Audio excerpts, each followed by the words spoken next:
मैं जो विनम्र निवेदन करना चाह रहा हूँ कि ऐसा नहीं है कि बारूद के ढेर पर सिर्फ कोचिंग इंस्टीट्यूट्स बैठे हैं, पूरी दिल्ली बैठी है।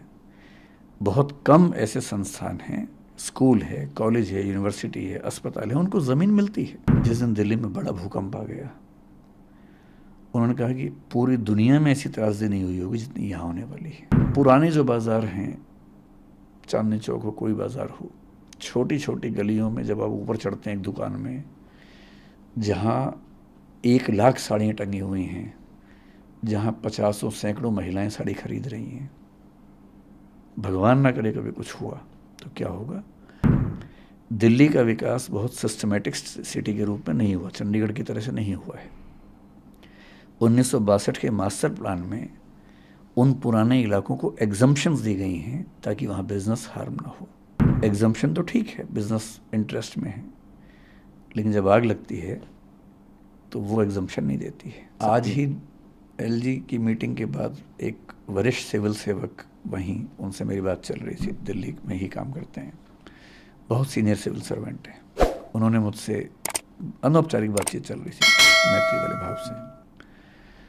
उन्होंने मुझसे जो बात कही, जो बात हम समझते हुए, उन्होंने कहा कि ये वाटर वाली बात, फायर वाली बात पे हमारा फोकस है क्योंकि ये दिक्कतें दिख रही हैं, दूर होनी चाहिए।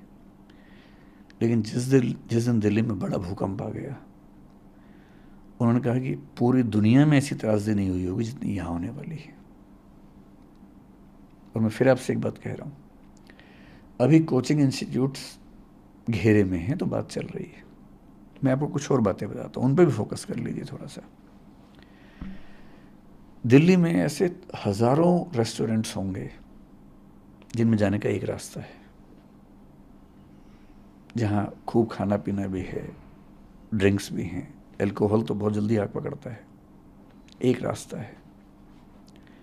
शाम के समय जो कम उम्र के बच्चे हैं, 80, 100, 150 बच्चे वहाँ पर होते भी हैं, डांस भी कर रहे होते हैं, कभी कभी स्मोक भी कर रहे होते हैं।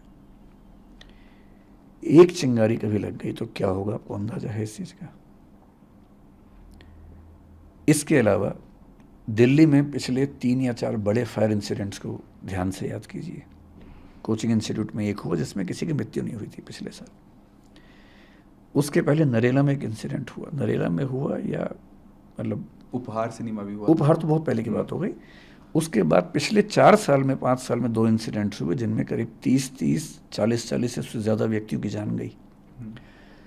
पर क्योंकि वो मजदूर थे इसलिए उनकी बात बहुत ज़्यादा उठी नहीं, किसी ने की नहीं उनकी बात, क्योंकि वो एक ऐसी बिल्डिंग में सो रहे थे, एक ही रास्ता था और नीचे से आग लग गई। जो अभी हाल ही में भारत के बाहर भी घटना घटी, बहुत से भारतीयों की जान गई जिसमें। अर्थक्वेक बहुत बड़ी त्रासदी होगा। फायर, फ्लड से ज़्यादा फायर की चिंता हमें आमतौर पर लगती है क्योंकि फायर दिल्ली में होने का खतरा ज़्यादा होता है। और पुराने जो बाज़ार हैं, चांदनी चौक हो, कोई बाज़ार हो, छोटी छोटी गलियों में जब आप ऊपर चढ़ते हैं एक दुकान में जहाँ 1 लाख साड़ियाँ टंगी हुई हैं, जहाँ पचासों सैकड़ों महिलाएं साड़ी खरीद रही हैं, भगवान ना करे कभी कुछ हुआ तो क्या होगा। बहुत सारे प्रश्न हैं। दिल्ली का विकास बहुत सिस्टमैटिक सिटी के रूप में नहीं हुआ, चंडीगढ़ की तरह से नहीं हुआ है। 1962 के मास्टर प्लान में उन पुराने इलाकों को एग्जम्पशंस दी गई हैं ताकि वहाँ बिजनेस हार्म ना हो। एग्जम्पशन तो ठीक है, बिजनेस इंटरेस्ट में है, लेकिन जब आग लगती है तो वो एग्जम्पशन नहीं देती है। तो मैं जो विनम्र निवेदन करना चाह रहा हूँ कि ऐसा नहीं है कि बारूद के ढेर पर सिर्फ कोचिंग इंस्टीट्यूट्स बैठे हैं, पूरी दिल्ली बैठी है। बहुत कम ऐसे संस्थान हैं, स्कूल है, कॉलेज है, यूनिवर्सिटी है, अस्पताल है, उनको ज़मीन मिलती है। मीडिया हाउसेस को ज़मीन मिल जाती है, बाकी लोगों को ज़मीन नहीं मिलती है। कोचिंग इंस्टीट्यूट्स को सरकार ज़मीन नहीं देती है, उनको खुद खरीदनी होती है, खुद रेंट पे लेना होता है, महंगे रेंट पे लेना होता है।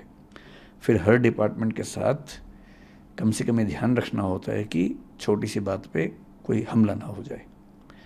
तो पक्ष सबका है, उनका भी है, और अच्छी बात है कि अगर हम एक स्थायी समाधान की ओर बढ़ें, मुझे उम्मीद है कि इस बार कुछ ना कुछ स्थायी हो।